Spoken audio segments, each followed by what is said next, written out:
Ya. Baik Bapak Ibu dan saudara sekalian, kita akan baca Alkitab kita dari Injil Yohanes pada pasal yang ke-14 ayat 1 sampai dengan ayat yang ke-12. Yohanes pada pasal 14 ayat 1 sampai dengan ayat yang ke-12. Ya.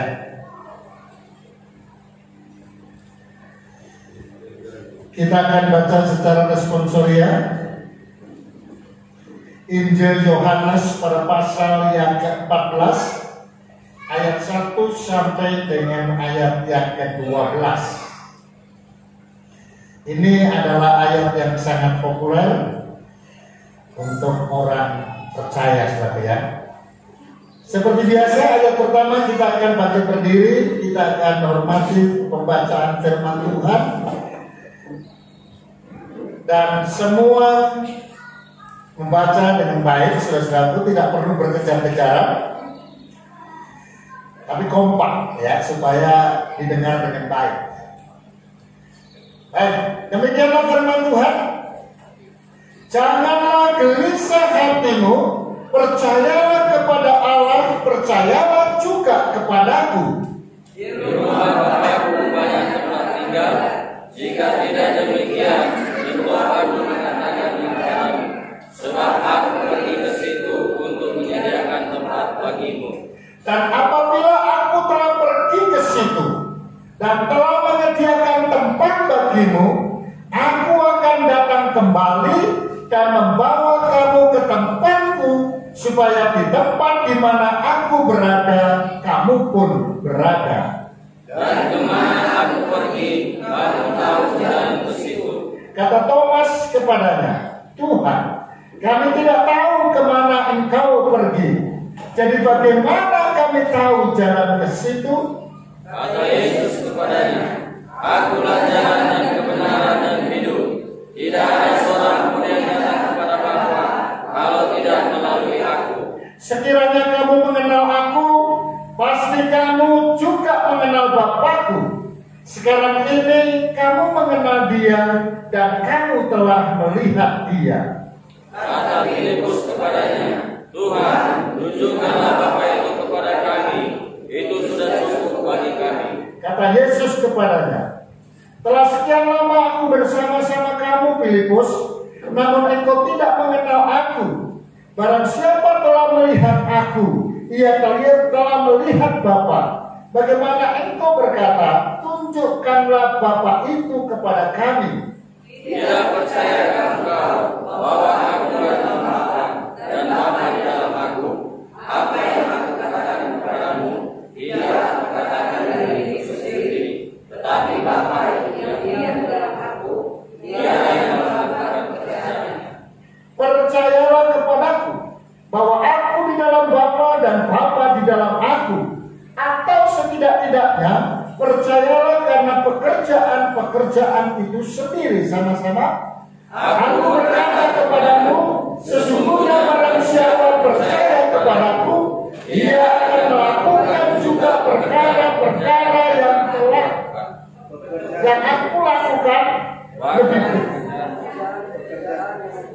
Sorry, diulangi lagi ayat yang terakhir ya, ada sedikit kekeliruan ya. 2, 3. Aku berkata kepadamu, sesungguhnya barang siapa percaya kepadaku, ia akan melakukan juga pekerjaan-pekerjaan yang aku lakukan, bahkan pekerjaan-pekerjaan yang lebih besar daripada itu, sebab aku pergi kepada Bapa. Amin. Silakan duduk, saudara-saudara pria.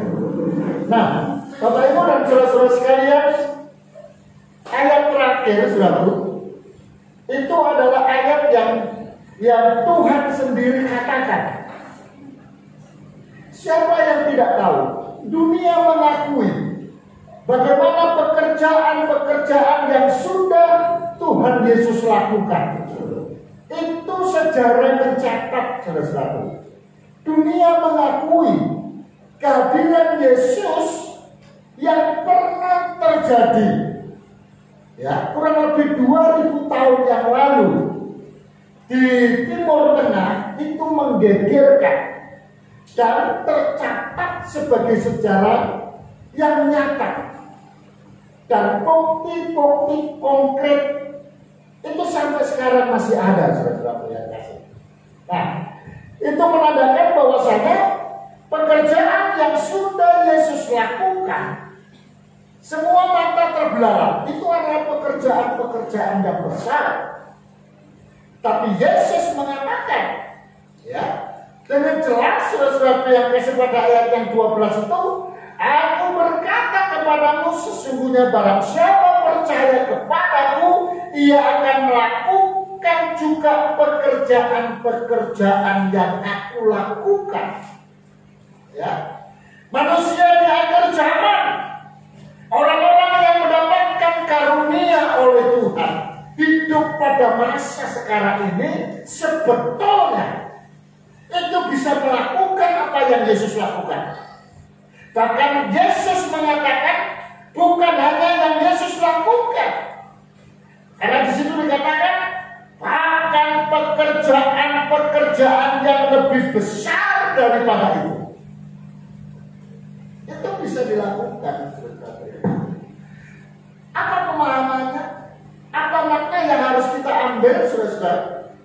Sebetulnya ayat-ayat ini Yesus ingin mengatakan kepada kita, wahai pengikutku, wahai anak-anakku, wahai umatku, wahai pelayan-pelayanku, wahai hamba-hambaku, jangan khawatir. Jangan khawatir. Engkau bisa melakukan apa yang kulakukan. Bahkan lebih besar daripada apa yang aku lakukan, itu bisa lakukan. Ya. Jadi saudara-saudara yang kasih, pelajaran yang sangat bagus sekali ini, saudara. Ayat ini biasanya yang dipakai tema itu adalah ayat di mana Yesus memberikan perkataan dari 3 konsep yang menjadi kebutuhan manusia. Apakah itu? Saudara, yaitu terletak pada ayat yang ke-6. Ya. Kalimat yang mengatakan jalan, kebenaran, dan hidup. Jalan, kebenaran, dan hidup. Saudaraku, mengapa ini perlu? Ini dikatakan oleh Yesus sebelum Yesus naik ke surga. Nah, dalam kalender kita, setelah kita melewati Paskah hari ke-40, Yesus naik ke surga. Maka dalam kalender Masehi kita ini sekarang, kenaikan Yesus jatuh pada tanggal 13 Mei. Itu hari apa itu 13 Mei? Kamis. Ya. Jadi itulah catatan sejarah dunia mengaku. Sudah perhatikan. Setelah kenaikan Yesus, maka akan terjadi 10 hari kemudian turunnya Roh Kudus.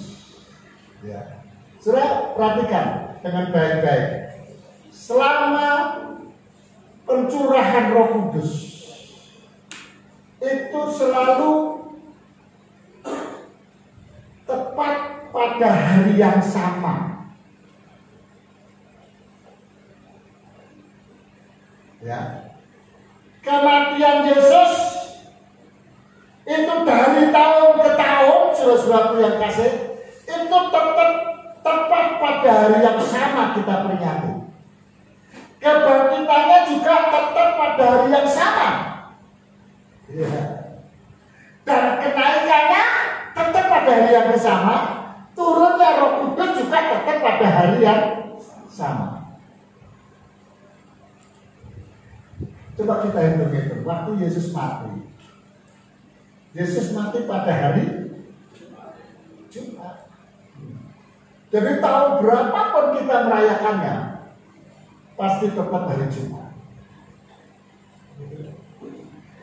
Nah, lalu kemudian kebangkitan Yesus juga tahun berapapun kita. Tahun depan lagi tetap pada hari ini. Begitu juga dengan kenaikannya.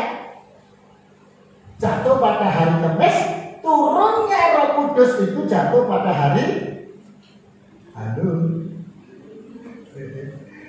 ini Minggu, saudara-saudaraku yang kasih. Iya. Nah, maka itu semua gereja-gereja setelah kenaikan Yesus adakan doa 10 malam, ya, karena ada catatan dalam Alkitab Yesus melarang murid-muridnya meninggalkan Yerusalem, ya, supaya berdoa, ya, supaya mendapatkan Roh Kudus, karena Tuhan berkata, apabila Roh Kudus turun ke atas kamu, maka kamu akan mendapatkan kuasa. Ya, maka itu sangat penting, saudara. Gereja GPDI, ya, itu mencatatnya sebagai sebuah sejarah, dan itu sejarah besar. Itulah sebabnya pada umumnya GPDI melakukan ibadah 10 malam, ya, doa 10 malam. Lalu kemudian pada hari Minggu, saudara-saudara yang kasih, setelah ibadah biasanya itu makan bersama. Ya, makan bersama. Kenapa? Karena tanda kebebasan. Kenapa? Karena tanda mendapatkan nikmat Allah, kuasa Allah, ya. Maka itu bersukacita, ya. Kira-kira seperti itu sekali, ya. Tapi kita nggak mau ambil yang itu. Nah, yang kita ambil di sini adalah kalimat Yesus yang mengatakan akulah jalan dan kebenaran dan hidup. Itu adalah kata-kata yang diumandangkan, diproklamirkan. Ya. Itu waktu Indonesia merdeka. Ya. Kan ada kalimat presiden itu kan. Pada presiden pertama itu menyampaikan proklamasinya, ya. Ya, bahwasanya Indonesia merdeka. Nah, ini Yesus memproklamirkan, ya, kalimat yang mengatakan aku inilah jalan dan kebenaran dan hidup. Ini adalah kalimat Yesus atau proklamasi yang Yesus katakan. Kalimat ini memiliki makna yang begitu dalam bagi kehidupan orang-orang percaya. Kenapa? Karena kalimat ini menggabungkan 3 konsep yang menjadi dasar hidup manusia. 3 konsep dasar yang menjadi keperluan manusia, yaitu jalan, hidup, dan benar. Jalan, hidup, dan benar. Nah, saudara-saudara yang kasih, konsep dasar jalan, hidup, dan benar, saudara, itu mempunyai pemahaman seperti ini dalam penjelasannya, ya. Yang pertama tentang jalan. Yang kedua tentang kebenaran dan tentang hidup. Mengapa? Karena Yesus ingin memperlihatkan, mengajarkan kepada semua. Ada ayat dalam perjanjian lama itu dengan jelas mengatakan, saudaraku yang kasih, ada banyak jalan disangkanya lurus. Jalan lurus. Ya, pikir jalan itu akan membawa dia kepada kebenaran. Ya, pikir jalan itu akan membawa dia kepada kehidupan. Tapi Mas kitab suci itu mengatakan, padahal ujungnya apa? Padahal ujungnya maut. Maut. Saudara, itu yang ada. Maka Yesus mengklaim dirinya sebagai sosok yang bisa membawa orang-orang kepada sebuah jalan yang benar-benar bisa membawa seseorang sampai kepada hidup yang kekal. Ya, saudara, kalau orang itu di dalam sebuah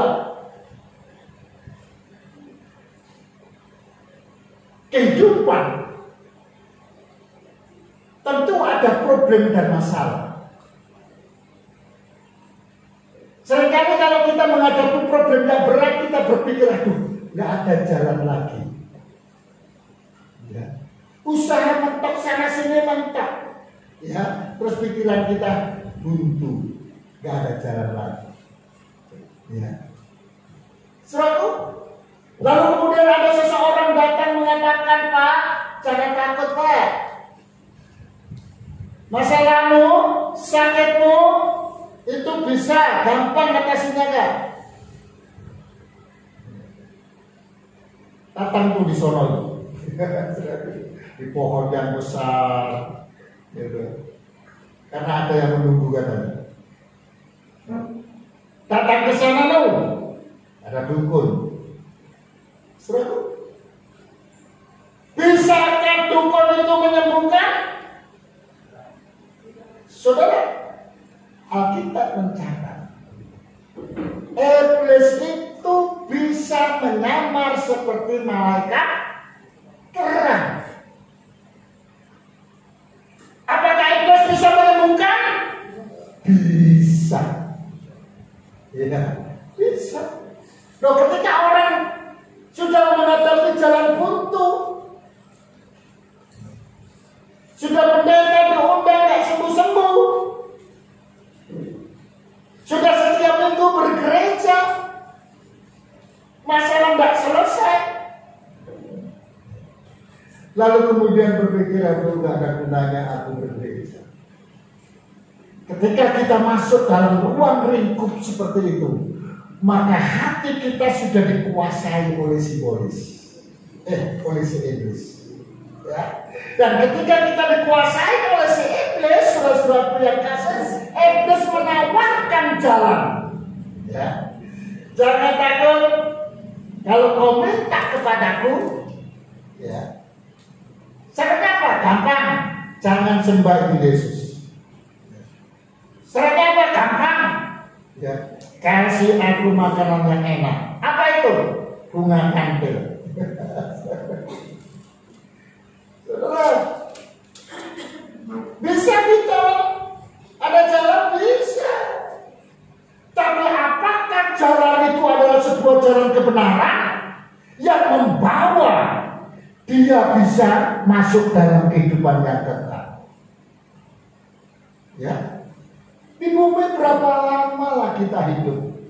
Wong Jawa itu ngomong, ya, uripe wong ning donya kuwi kaya dene wong mampir ngombe. Ya. Wong mampir ngombe. Hidupnya orang di dunia ini, ya, seumpama orang yang lagi singgah untuk minum. Orang haus, ya, lalu kemudian lewat sini, ya, kan di rumah-rumah itu kan nggak ada yang sediakan air minum, ya, kecuali Pak Pilih. Nah, Pak Pilih sediakan itu, ya, karena dia jualan kan, ya. Pak Pilih minta air minum dong, 1 gelas. Itu kan nggak mungkin kalau Pak Pilih bilang, bayar loh, ya, bayar loh.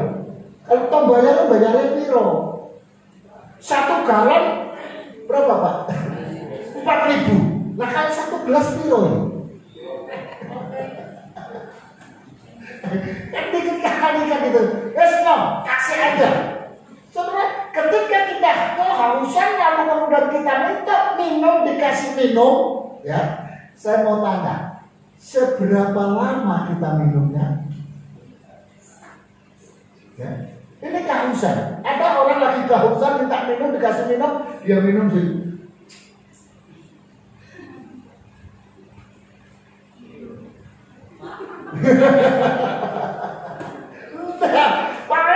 Langsung gitu kan. Langsung habis saudara. Nah, kira-kira seperti itulah kehidupan manusia. Ya. Seumpama orang yang lagi mampir untuk minum sebentar, lalu bandingkan dengan kehidupan kekal. Hanya dua, surga dan kekal, neraka juga kekal. Kalau engkau ke surga, engkau akan kekal di dalam surga. Kalau engkau ke neraka, maka selamanya engkau ada di neraka. Ya. Nah, mana yang kita mau cari? Jalan yang mana? Kalau kita hanya ingin hidup pada kehidupan yang sementara, ya suka-sukamu sudah. Tapi kalau engkau ingin masuk dalam jalan yang membawa menuju kehidupan yang kekal, itu nggak bisa suka-suka kita. Bisanya suka-suka Tuhan. Makanya nyanyi itu jangan dibolak-balik. Ya, yang benar adalah suka-sukamu Tuhan, bukan suka-sukaku sendiri. Saudara-saudara, ikuti Tuhan. Itu yang Tuhan mau. Ya. Pemahaman tentang jalan. Pada dasarnya setiap orang menjalani kehidupan membutuhkan jalan keluar. Jalan benar, jalan yang baik. Kita dalam keseharian kita kan begini. Pasti kita perlu jalan keluar. Kenapa? Berarti kita berada dalam posisi jalan buntu. Kenapa? Karena kesulitan ekonomi. Kenapa? Karena sakit. Kenapa? Dan lain sebagainya. Adakah orang Kristen kalau mengatakan begini? Karena aku percaya kepada Yesus, maka aku tidak akan pernah sakit. Saudaraku, ada manusia yang tidak pernah sakit? Jujur Bapak Ibu dan saudara sekalian, ayo semua yang kita hadiri, ada di antara kita yang tidak pernah hutang?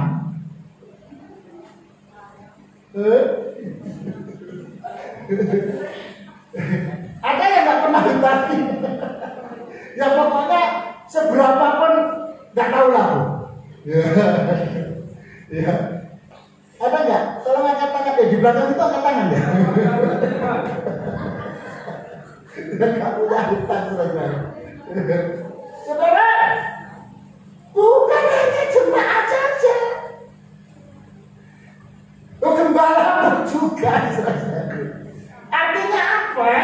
Kita ini dalam kehidupan, dalam keseharian kita selalu ada kesulitan, ada problem dan lain sebagainya. Bagaikan kita ini berada dalam jalan buntu, nggak bisa mengatasi sendiri, maka perlu orang lain.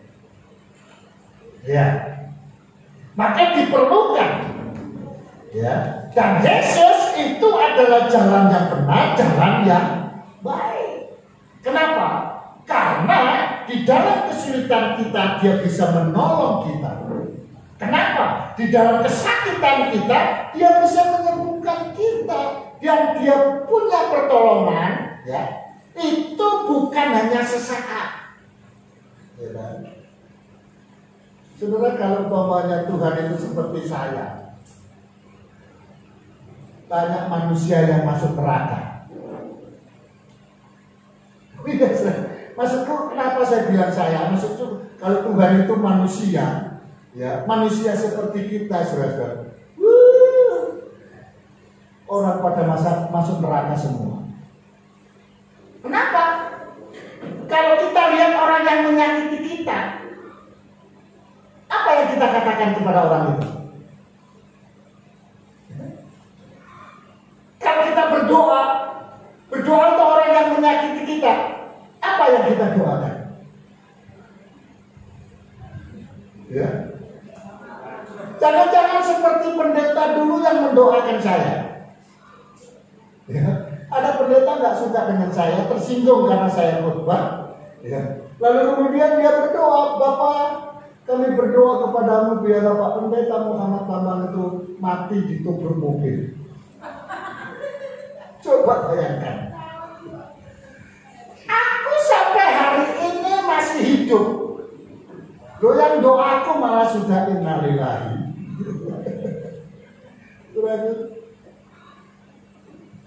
Tapi yang namanya Yesus, yang dia adalah jalan yang benar, jalan yang baik, dia mempunyai visi misi jelas.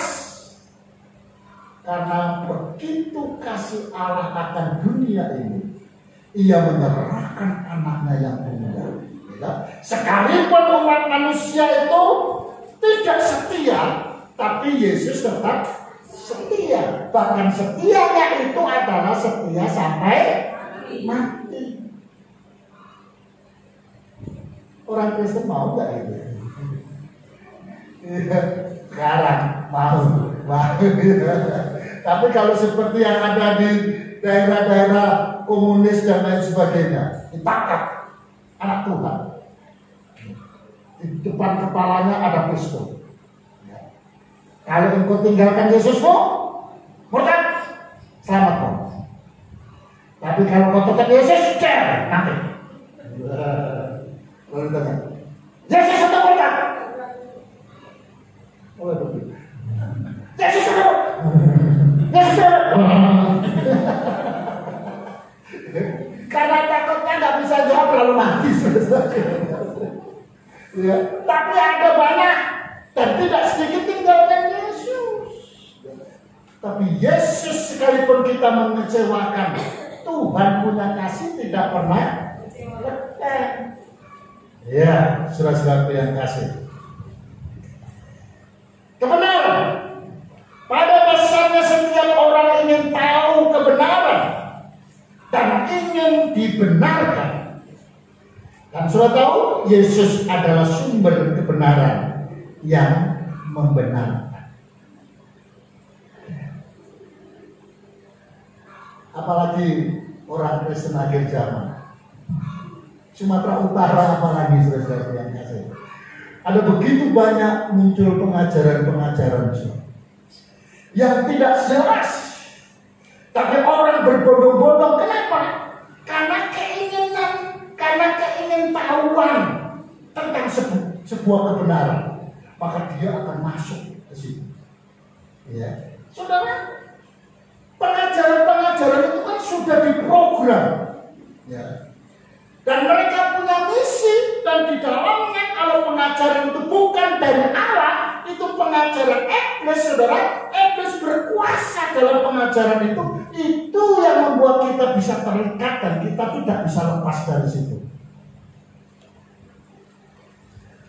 Alkitab mencatat, Paulus berkata kepada jemaat di dalam Galatia, barang siapa mengabarkan Injil, memberitakan Injil berbeda dengan Injil yang kamu terima, terkutuklah.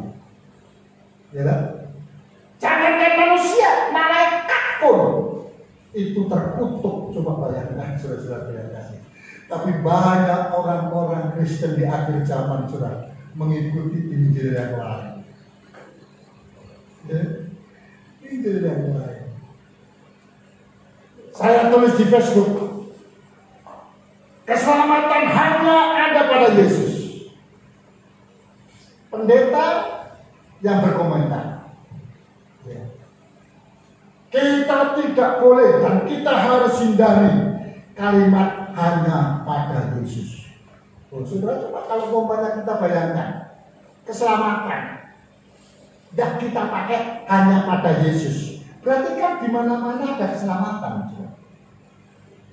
Dan menurut kitab suci kita itu sudah berbeda. Dan berapa banyak orang Kristen di Sumatera Utara, ya, bahkan secara global di dunia, ada yang banyak tidak mempercayai Yesus. Itu diikuti, saudara. Ya. Apalagi sekarang ada namanya pengajaran baru lagi. Dia bilang apa? Ini Alkitab. Membuat manusia tidak bisa masuk surga. Nanti akan saya sharekan di grup ya. Itu puji-pujiannya semua. Yang mengatakan Alkitab itu justru menghalang-halangi manusia masuk surga. Coba bayangkan. Dan pengikutnya banyak. Khususnya anak-anak muda sebenarnya. Hati-hati. Ya. Nah, mengejar kebenaran, mencari kebenaran, ingin tahu kebenaran, itu boleh, itu baik. Ya, tapi hati-hatilah kalau engkau ada di dalamnya. Ya, kalau engkau sudah mengetahui kebenaran yang hakiki, jangan engkau coba-coba untuk melakukannya. Ya, untuk mencoba memasukkan yang lain misalnya. Ya. Hidup. Pada dasarnya setiap orang hidup membutuhkan kehidupan. Dan Yesus yang membuat hidup dan menyediakannya untuk kekekalan dalam kelimpahan. Ya. Sesuatu yang kasih, ada begitu banyak kesaksian-kesaksian yang tidak mungkin itu bisa mungkin dilakukan oleh Tuhan. Lalu kemudian kita akan melihat saudara-saudara yang kasih, jalan kebenaran dan hidup yang Tuhan Yesus sediakan. Itu ada 4 hal. Yang pertama, memiliki dimensi 3 hal, yaitu kemarin, hari ini, dan hari yang akan datang. Jadi kalau saudara perhatikan di dalam ayat yang kedua dan 3, Yohanes pada pasal 14 ayat 2 dan 3, saya bacakan begini. Di rumah Bapakku banyak tempat tinggal. Jika tidak demikian, tentu aku mengatakannya kepadamu. Sebab aku pergi ke situ untuk menyediakan tempat bagimu. Dan apabila aku telah pergi ke situ dan telah menyediakan tempat bagimu, aku akan datang kembali dan membawa kamu ke tempatku, supaya di tempat di mana aku berada, kamu pun berada. Ya, jadi inti yang membuat jalan kebenaran dan hidup yang Yesus sediakan, Dia menyediakannya itu, pertolongannya itu, lawatannya itu, ya itu berlaku kepada kemarin, sekarang, dan yang akan datang. Judul daripada perikop ini adalah Rumah Bapa. Itu berbicara tentang surga. Nah, surga itu akan disediakan oleh orang-orang yang mengikuti Dia. Ya, lalu kemudian apa yang Tuhan berikan, maka harus diterima dengan percaya. Jadi firman Tuhan itu nggak bisa kita terima dengan akalia kita. Ya, berbicara tentang berkat kekal itu tidak bisa kita terima dengan akalia kita. Itu diperlukan iman, saudara yang kasih. Yesus adalah Allah menjadi manusia. Saudara berbicara kepada siapapun, sulit mereka bisa memahaminya. Allah kok jadi manusia? Ya, Allah ya Allah itu roh, dia bisa di mana-mana. Kok jadi manusia? Ngapain? Ya, itu bisa diterima dengan akal, saudara yang kasih. Surga, siapa yang pernah ke surga? Kalau ada toh itu ceritanya, itu kesaksiannya, itu katanya. Ya, maka itu bisa kita terima dengan iman. Saudara, dan ketika Yesus mengatakan, engkau akan bisa melakukan pekerjaan-pekerjaan yang aku lakukan, bahkan lebih besar daripada itu. Loh, kalau sekarang ini siapa yang bisa pernah melihatnya? Yesus menyembuhkan orang buta. Maka tidak ada yang melihatnya, ya. Hanya ada di catatan sejarah. Sudah yang kasih. Maka itu bisa diterima dengan iman, ya, dan harus memiliki unsur kemutrakan, bukan sebuah pilihan. Jadi untuk masuk ke surga, memiliki jalan hidup dan kebenaran melalui Yesus, saudara, itu mutlak, bukan pilihan. Ya. Jadi jalan ke surga itu cuma satu, bukan 2, 3 ataupun yang lain, cuma satu, yaitu melalui Yesus. Lalu kemudian pasti apa yang Tuhan sediakan untuk kita itu dapat kita terima. Saya ingin menyampaikan bagian terakhir, proklamasi atau pernyataan Yesus, aku adalah jalan, kebenaran dan hidup ini, ya, ini adalah memberikan kepastian kepada kita. Kepastian apa? Yang pertama adalah kepastian jawaban setiap problem dan masalah. Ya. Orang yang ada di dalam problem, orang yang ada di dalam masalah, orang yang ada di dalam sakit dan lain sebagainya, maka itu akan mempermudah orang itu khawatir. Ya, sudah dulu. Aku baru pagi tadi. Karena semalam saya hubungi ada begitu banyak. Saya kasih salam. Apa kabarnya Bapak Ibu dan saudara sekalian? Ya. Saudara-saudara yang kasih, ada yang jawab, Pak Pendeta, tolong doakan kami. Ya. Dari hari Kamis yang lalu saya isolasi karena positif. Ya. Ada yang jawaban, puji Tuhan Pak Pendeta, kami keluarga sehat semua. Ya, saudara-saudara yang kasih. Nah, padahal waktu saya ke Dumai, keluarga ini semua sehat-sehat, bahkan mendampingi saya, saudara-saudara yang kasih, ngejak makan saya, saudara-saudara yang kasih. Ya. Begitu dia terdampak COVID, ketakutan muncul. Kenapa? Gitu. Karena takut beritanya, karena ada yang kena terus mati. Khawatir, saudara. Iya. Makanya seharusnya saya bahas ya. Isolasi di mana? Di rumah sakit atau di rumah mandi? Di rumah Pak Pendeta, bagus. Ya. Nah, yang penting jaga imun. Ya. Selalu bersukacita. Itu penyakit lewat. Itu penyakit lewat. Selalu bersukacita, saudara yang kasih. Ya. Jadi begitu banyak contoh-contoh. Bapak Luki ulang. Ketika kena, saudara-saudara yang kasih, saya tidak begitu mengkhawatirkannya. Ibu juga tidak begitu mengkhawatirkannya. Kenapa? Karena dia orangnya kuat. Ya. Tapi istrinya itu yang membuat kami beban berat. Ya. Kenapa? Karena dokter sudah mengatakan virus itu akan bekerja dengan keras dan mudah sekali menyerang saudara-saudara ketika orang itu punya riwayat. Ini bukan riwayat hidup, ya, riwayat penyakit. Dia punya riwayat penyakit. Ya. Maka itu berulang-ulang, berkali-kali terus kita berikan semangat, saudara. Ya. Dan puji Tuhan,